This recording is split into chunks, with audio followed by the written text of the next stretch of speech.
దసరా ఉత్సవాలు పురస్కరించుకొని విజయవాడ ఉత్సవ్కు సిద్ధమవుతోంది. మరో ప్రపంచ రికార్డు సాధించే దిశగా ఏర్పాట్లు చేస్తున్నారు జిల్లా అధికార యంత్రాంగం. 11 రోజుల పాటు రికార్డు స్థాయిలో నాన్ స్టాప్ ఎంటర్టైన్మెంట్ జరగనుంది. ఈ కార్యక్రమానికి వివిధ రంగాలకు చెందిన అతిరథ మహారథులు తరలిరానున్నారు. నిర్వహణ బాధ్యతలతో పాటు ఉత్సవ్ ఏర్పాట్లను ప్రత్యేకంగా సమీక్షిస్తున్నారు విజయవాడ ఎంపీ కేశినేని చిన్ని. ఏర్పాట్ల కోసం 11 రోజుల పాటు 40 ఎకరాల గొల్లపూడి ప్రాంతంలో ఉన్న దేవాదాయ శాఖ భూములు లీజుకు తీసుకుని విజయవాడ ఉత్సవ్కు సిద్ధమవుతోంది. దీనికి సంబంధించిన తాజా సమాచారం అందించడానికి మా ప్రతినిధి శ్యామ్ లైవ్ లో సిద్ధంగా ఉన్నారు. శ్యామ్,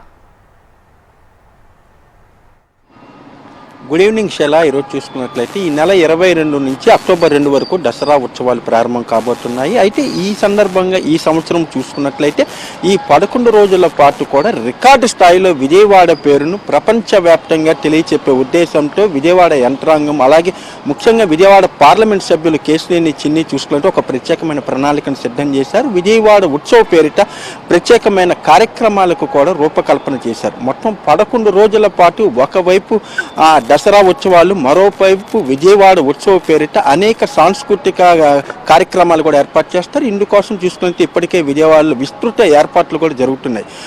టూరిజం సహకారంతో కూడా విజయవాడ మారథాన్ కూడా నిర్వహిస్తున్నారు. మొత్తం 11 రోజుల పాటు 24/7 24 గంటల పూట కూడా ప్రత్యేకమైన కార్యక్రమాలు రూపకల్పన చేశారు. సినిమా ప్రీ రిలీజ్ ఫంక్షన్లు కానీ, ఆడియో ఫంక్షన్లు కానీ, సాంస్కృతిక కార్యక్రమాలు, మరోవైపు చూసుకుంటే ప్రఖ్యాతి సింగర్స్తో పాటల కచేరీలు, అలాగే చూసుకుంటే miss Vijayawada, miss youth Vijayawada, ఇటువంటి ప్రత్యేక అనేక కార్యక్రమాలు కూడా ఇప్పటికే సిద్ధం చేశారు. దీనికి సంబంధించి కూడా ప్రత్యేకమైన స్థలాలు కూడా కేటాయించారు.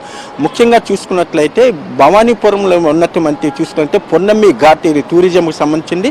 అక్కడ సాంస్కృతిక కార్యక్రమాలు నిర్వహిస్తున్నారు. అదేవిధంగా తుమ్మలపల్లి కళాక్షేత్రము, అలాగే సంగీత కళాశాలతో పాటు విజయవాడ గొల్లపూడిలో దేవాదాయ శాఖకు సంబంధించిన 40 ఎకరాల లీజు స్థలాన్ని కూడా ఈ 11 రోజుల పాటు తీసుకుంటున్నారు. గత కొన్ని సంవత్సరాలుగా విజయవాడలో చూసుకుంటే వినోదం అనేది దూరమైంది. గతంలో చూసుకుంటే ప్రతి సంవత్సరం కూడా వేసవిలో పీడబ్ల్యూడీ గ్రౌండ్స్, పబ్లిక్ వర్క్స్ డిపార్ట్మెంట్కి సంబంధించిన పీడబ్ల్యూ గ్రౌండ్స్లో ప్రతి సంవత్సరం కూడా ఎగ్జిబిషన్ నిర్వహించేవాళ్ళు. అయితే అక్కడ అంబేద్కర్ విగ్రహ ఏర్పాటుతో అక్కడ ఎగ్జిబిషన్ నిర్వహణ గత కొన్ని సంవత్సరాలుగా నిలిపివేశారు. దీంతో విజయవాడ ప్రజలకు ఎంటర్టైన్మెంట్ అనేది దూరమైంది. కేవలం సినిమా హాల్స్ తప్ప మరో ఎంటర్టైన్మెంట్ అనేది విజయవాడ ప్రజలకు లేదు. ఇటువంటి పరిస్థితుల్లో ఈ విజయవాడ ఉత్సవ పేరిట ప్రత్యేకమైన కార్యక్రమాలు సిద్ధం చేస్తున్నారు. ముఖ్యంగా గొల్లపూడిలో ఏదైతే స్థలం లీజుకి తీసుకున్నారో అక్కడ తీసుకున్న ఒక భారీ ఎత్తున షాపింగ్ కానివ్వండి, అలాగే వ్యవసాయ రంగానికి, అలాగే ఎగ్జిబిషన్, తదితర ఫుడ్ ఫెస్టివల్స్, ఇలాంటి అన్ని రకాల సదుపాయాలను కూడా అక్కడ ఏర్పాటు చేస్తున్నారు. అదేవిధంగా 24/7 చూసుకున్నట్లయితే మణిశర్మ, అలాగే కార్తీక్, గీతా మాధురి, తదితర ప్రఖ్యాత సింగర్స్తో కూడా ప్రత్యేకమైన సంగీత విభావరి లాంటి కార్యక్రమాలు ఏర్పాటు చేస్తున్నారు. అదేవిధంగా చూసుకున్నట్లయితే ఉప ముఖ్యమంత్రి పవన్ కళ్యాణ్ నటించిన సినిమా ప్రీ రిలీజ్ ఫంక్షన్ కూడా ఇక్కడ ఏర్పాటు చేసే యోచనలో ఉన్నారు. దాంతోపాటు ప్రముఖ జూనియర్ ఎన్టీఆర్ సినిమా కూడా ఇప్పటికే దానికి సంబంధించి కూడా ఏర్పాటు జరుగుతున్నాయి. ఏదైనప్పటికీ కూడా మొత్తం ఈ 11 రోజుల పాటు చూసుకున్నట్లయితే మైసూరు ఉత్సవాల తరహాలు, మైసూరులో చూసుకున్నట్లయితే అక్కడ దసరా సమయంలో చాముండేశ్వరి సంబంధించిన ఉత్సవాలు చాలా రికార్డు స్థాయిలో చేస్తారు. అక్కడ రాష్ట్ర ప్రభుత్వమే దీన్ని ప్రతిష్టాత్మకంగా తీసుకుంటుంది.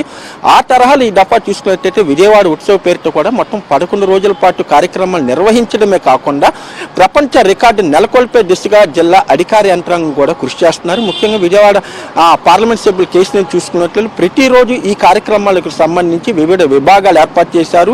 ఒక్కొక్క ముఖ్య నాయకులు కూడా ఒక్కొక్క కీలకమైన విభాగం ఏర్పాటు చేశారు. అక్కడ స్టాల్స్ ఏర్పాటు కానివ్వండి, అలాగే ఎవరెవరు ఇక్కడ విజయవాడ తరలి వస్తున్నారు ప్రముఖులు, వివిధ రంగాలకు సంబంధించి సంగీతం కానీ, సినిమాకి సంబంధించి కానీ, లేకపోతే మ్యూజిక్ కానీ, ఇలా అనేక రంగాలకు సంబంధించిన ప్రముఖులందరూ కూడా ఈ 11 రోజుల పాటు మొత్తం విజయవాడలో ఉండేలా కూడా ప్రణాళిక సిద్ధం చేశారు. వీళ్ళందరితో కూడా ఎప్పటికప్పుడు కూడా కోఆర్డినేషన్ చేసుకుంటూ కూడా ఈ విజయవాడ ఉత్సవాన్ని సక్సెస్ చేయటం ద్వారా విజయవాడ పేరును ప్రపంచవ్యాప్తంగా ప్రపంచ పట్టణంలో నిలపాలనేదే తమ ముఖ్య ఉద్దేశం అంటున్నారు. అయితే ఇక్కడ చిన్న లోటు ఏంటంటే ఈ కార్యక్రమాల నిర్వహణ పూర్తిగా ఉచితమని ఇప్పటి వరకు కూడా ప్రజలు భావిస్తున్నారు. అయితే ప్రతి కార్యక్రమానికి కూడా నిర్ణీత రుసుము అనేది ఏర్పాటు చేశారు. అయితే విజయవాడ చూసుకున్నట్లయితే అమ్మవారి దర్శనానికి వచ్చే భక్తులు ఇతర రాష్ట్రాల నుంచి కూడా చాలా భారీ లక్షలాది భక్తులు ఇక్కడ తరలి వస్తుంటారు అమ్మవారి దర్శనం కోసం.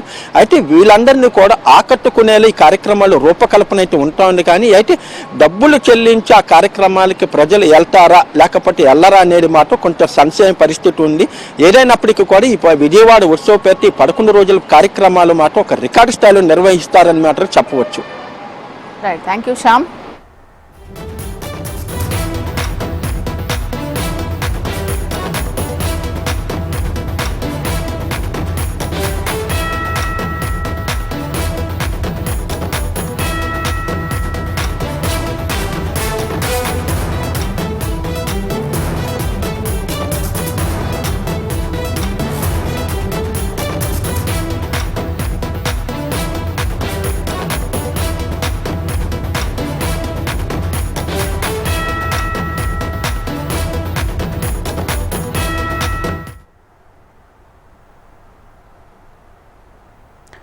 దసరా ఉత్సవాలను పురస్కరించుకుని విజయవాడ ఉత్సవ్కు సిద్ధమవుతోంది. మరో ప్రపంచ రికార్డు సాధించే దిశగా ఏర్పాట్లు చేస్తున్నారు జిల్లా అధికార యంత్రాంగం. 11 రోజుల పాటు రికార్డు స్థాయిలో నాన్ స్టాప్ ఎంటర్టైన్మెంట్ జరగనుంది. ఈ కార్యక్రమానికి వివిధ రంగాలకు చెందిన అతిరథ మహారథులు తరలిరానున్నారు. నిర్వహణ బాధ్యతలతో పాటు ఉత్సవ ఏర్పాట్లను ప్రత్యేకంగా సమీక్షిస్తున్నారు విజయవాడ ఎంపీ కేశినేని చిన్ని. ఏర్పాట్ల కోసం 11 రోజుల పాటు 40 ఎకరాల గొల్లపూడి ప్రాంతంలో ఉన్న దేవాదాయ శాఖ భూములు లీజుకు తీసుకుని విజయవాడ ఉత్సవ్కు సిద్ధమవుతున్నారు.